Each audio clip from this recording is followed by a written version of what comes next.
साथियों, आज हम बात करेंगे एक और कंपनी की जिसका नाम है टाटा एल्क्साई। इस टाटा एल्क्सी के विषय में सबसे पहले हम इसके कंटेंट, इसके डेटा को देखेंगे और इसके बाद फिर हम इसकी विवेचना करेंगे। साथियों, आज हमारा जो उद्देश्य है वो उद्देश्य ये है कि जो छोटे निवेशक हैं, कभी किसी भी कंपनी के शेयर्स की जब बाइंग करें, परचेजिंग करें, तो उन्हें क्या क्या देखना चाहिए। साथियों, टाटा एल्क्सी पर बात करने का हमारा विचार इसलिए हुआ कि अभी 1-2 दिन से इसके रेट में काफ़ी उछाल आया है और इसके कारणों को जानने के क्रम में इसके डेटा को देखना कुछ जरूरी था। साथियों, जब आप किसी कंपनी पर विचार करें तो सबसे पहले आप उसके सेल्स को देखें,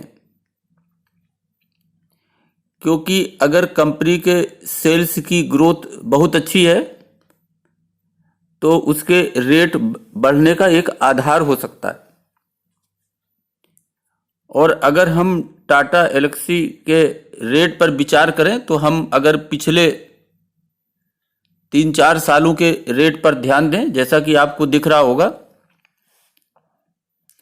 इसके सेल्स जो हैं मार्च 2018 में 1386 और मार्च 2019 में 1597, ये साथियों करोड़ में फिगर है। मार्च 2020 में 1610 और मार्च 2021 में 1826। अगर हम ट्रेलिंग 12 मंथ की बात करें तो 2307। साथियों, ये तो सेल्स की फिगर है, लेकिन अगर हम इसके ग्रोथ देखें तो जो सेल्स की ग्रोथ है साल दर साल, ये लगभग औसतन 12% के आसपास है। साथियों, जब आप इसके पीयर ग्रुप में या दूसरे सेक्टर की कंपनी से भी अगर इसका मिलान करें तो काफी ये हाई ग्रोथ है। साथियों, इसी तरीके से हम अर्निंग पर शेयर को भी देखते हैं। अगर इसके अर्निंग पर शेयर को आप ध्यानपूर्वक देखें तो 2018 में 38.54 रुपया था, उसके बाद 46.56, 41 रुपये 12 पैसे, 59 रुपये 11 पैसे। इस प्रकार से अगर हम एक औसत निकालें तो जो वृद्धि हुई है वो लगभग 19% की साल दर साल ये जो अर्निंग पर शेयर है इसमें वृद्धि हुई है। साथियों, इसके आप तीसरी चीज देखें कि इसका ऑपरेटिंग प्रॉफिट मार्जिन कितना है, अर्थात ये जो व्यवसाय करती है, जो धंधा करती है, तो उस व्यवसाय और उस बिजनेस में इसका जो ऑपरेटिंग प्रॉफिट मार्जिन है उसका प्रतिशत क्या है। तो आप देखेंगे कि इस शेयर मार्केट में जो लिस्टेड कंपनीज हैं उसमें बहुत कम कंपनी ऐसी हैं जिनका की ऑपरेटिंग प्रॉफिट मार्जिन 18% से ऊपर होगा, लेकिन टाटा एल्क्सी एक ऐसी कंपनी है जिसको आप देखें 25%, 26%, 21%, 29% और ट्रेलिंग 12 मंथ का 31% है। साथियों, जब दूसरी कंपनीज के तुलना में अगर किसी कंपनी का ऑपरेटिंग प्रॉफिट मार्जिन लगभग 1.5 गुना हो और उसकी वृद्धि भी ठीक ठाक हो, साल दर साल सतत हो, तो आप अनुमान लगा सकते हैं कि उसके ग्रोथ की कितनी अधिक संभावना है। और यही कुछ टाटा एलेक्सी के व्यापार और उसके रिजल्ट्स में दिखता है। साथियों, टाटा एलेक्सी का कभी कभी कंपैरिजन करते हैं केपीआईटी से। पहली बात तो यह है कि जो टाटा एलेक्सी है, इसका जो मार्केट कैपिटल है लगभग 40,000 करोड़ के आसपास है। लेकिन साथियों, अगर केपीआईटी को आप देखें तो केपीआईटी का जो मार्केट कैपिटल है वो लगभग इससे आधी है। तो मतलब कह सकते हैं कि केपीआईटी एक स्मॉल कैप कंपनी है, जबकि अगर हम टाटा एलेक्सी की बात करें तो ये उससे दुगनी बड़ी यानी एक मिड कैप कंपनी है। अगर हम केपीआईटी के ऑपरेटिंग प्रॉफिट मार्जिन को आप देखिएगा, उसका ऑपरेटिंग प्रॉफिट मार्जिन 15-16% के आसपास है। वो भी आप कह सकते हैं कि 13% से 17% के आसपास है। जबकि टाटा एलेक्सी का जो ऑपरेटिंग प्रॉफिट मार्जिन है वो आपने देखा होगा कि ये करीब 25-26% से लेकर के और 30-31% तक है। साथियों, इन तीन चीजों को देखने के बाद, इनकी ग्रोथ देखने के बाद, सेल्स, ऑपरेटिंग प्रॉफिट और नेट प्रॉफिट, इसके बाद साथियों हम देखते हैं कि कंपनी की जो माली हालत है, अर्थात उसकी जो बैलेंस शीट है, वो बैलेंस शीट कितनी मजबूत है। अगर साथियों टाटा एलेक्सी की बैलेंस शीट की बात करें तो आप इसके रिजर्व्स देखिए। इसके रिजर्व्स 2018 में 676 करोड़ थे, 19 में 880 करोड़, 2020 में 1028 करोड़, मार्च में 21 में 1290 करोड़, सितंबर जो क्वार्टर हुआ उसमें 1228 करोड़। अर्थात आप ये कह सकते हैं कि इसके जो रिजर्व्स और सरप्लस हैं वो औसतन 17% की दर से लगातार ग्रो हो रहे हैं। साथियों, अगर इसकी बोरोइंग देखें, कर्जा देखें, तो वो ना के बराबर है। लेकिन अगर साथियों आप इसकी संपत्तियों को देखें, फिक्स एसेट्स को, क्योंकि कंपनी जो फिक्स एसेट्स बनाती है उसी फिक्स एसेट्स से वो प्रॉफिट भी जनरेट करती है, अर्थात वो एक्सपेंशन करती है। और अगर हम टाटा एलेक्सी को देखें तो जहां मार्च 18 में इसकी जो एसेट्स थी वो 94 करोड़ थी, इसने एक्सपेंशन किया, 101 करोड़ हुआ।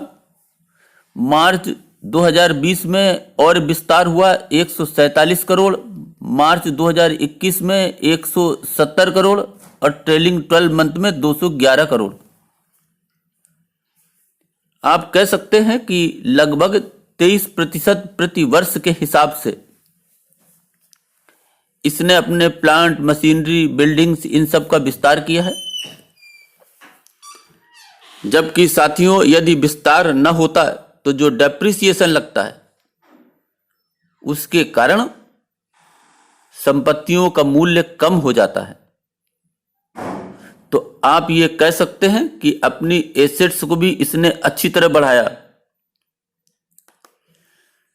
साथियों, किसी भी कंपनी का जो महत्वपूर्ण हिस्सा होता है वो होता है उसका कैश फ्लो।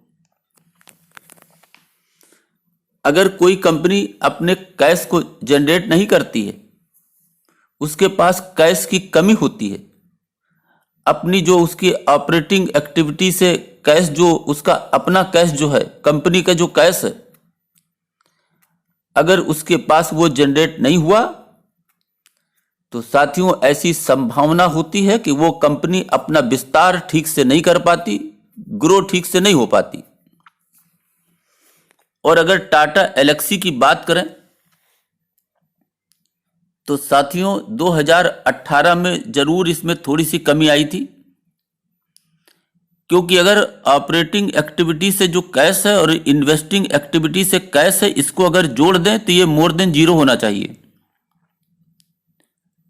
और 2018 में जरूर इसमें -62 करोड़ था, लेकिन इसके अलावा बाकी और किसी भी महीने में देखें 2010, 2011, 2012, 2013, 2014, 2015, 2016, 2017,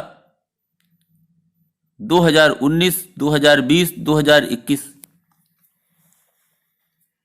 अगर हम साथियों अभी 2019 की बात करें तो ऑपरेटिंग और इन्वेस्टिंग को जोड़ने के बाद कंपनी के पास 242 करोड़ का कैश था। वहीं 2020 में 225 का करोड़ और मार्च 2021 में बढ़कर इसके पास कैश 655 करोड़ का था। साथियों इससे आप अंदाजा लगा सकते हैं कि यह कंपनी कितने तेजी से ग्रो कर रही है। साथियों आप इतना जरूर कह सकते हैं कि ये जो कंपनी की जो ग्रोथ है, इस ग्रोथ के कारण इसके रेट्स भी लगातार बढ़ रहे हैं, ये आप कह सकते हैं। और साथियों अगर आप इसका 5 सालों का पी देखें तो किसी समय ये 27.2 के 5 सालों के औसत पी पर ट्रेड होता था। लेकिन साथियों इसकी ग्रोथ को देख करके मार्केट ने इसकी पी बढ़ाकर 24.4 पर ट्रेड करना शुरू कर दिया। और साथियों अभी 1 साल की अगर बात करें तो इसका औसत पी जो है वो 65.2 के आसपास है, जबकि वर्तमान में इसका जो पी चल रहा है, इसका जो रेट चल रहा है, जिस रेट पे ट्रेड हो रहा है, ये लगभग 88.8 के आसपास है। जरूर आप इस पर विचार कर सकते हैं। एक अच्छी कंपनी है, फास्ट ग्रोइंग कंपनी है, ग्रोथ दिखती है, इसके पास इतना कैश है, जनरेट करती है कि अपने विस्तार को, अपने एक्सटेंशन को बड़े आसानी से पूरा कर सकती। आप थोड़ा सा इंतजार कर सकते हैं जब मार्केट में इसके रेट थोड़ा सा नीचे आए और ये 65 या 70 के आसपास पी पर ट्रेड करने लगे तो आप इसमें अपनी बाइंग की, खरीद की संभावना तलाश कर सकते हैं। तो साथियों टाटा एलेक्सी 1989 में बनी दुनिया की जानी मानी कंपनियों में इसका अपना नाम आज है। ये सॉफ्टवेयर डिजाइन और टेक्नोलॉजी सेवाएं देती है, जिसमें ऑटोमोटिव के साथ साथ मीडिया, कम्युनिकेशन और हेल्थ केयर सेक्टर शामिल है। मतलब ये एक डाइवर्सिफाइड कंपनी है।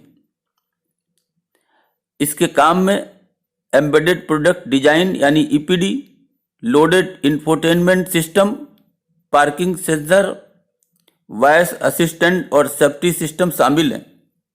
मतलब एक डाइवर्सिफिकेशन अच्छी तरह से है। Auto component design, new set of box जो है स्मार्ट टीवी के, उसके डेवलपमेंट का, आदि आदि अनेक दूसरे क्षेत्रों में भी ये कंपनी काम करती। मतलब पूरी तरीके से डाइवर्सिफिकेशन है इसका। जबकि अगर केपीआईटी की बात करें तो उसका जो फोकस है, वो मुख्य फोकस जो है वो केवल ऑटोमोटिव पे है। जबकि इस कंपनी का ऑटोमोटिव के साथ साथ दूसरे सेक्टर्स में भी यह काम करती है।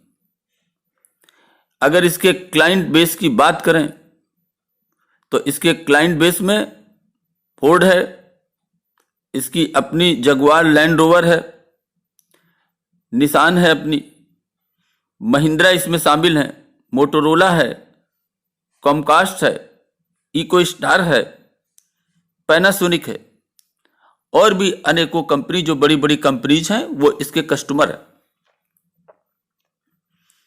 साथियों, इस समय इस कंपनी का शेयर्स 2 दिनों में लगभग 15% से ऊपर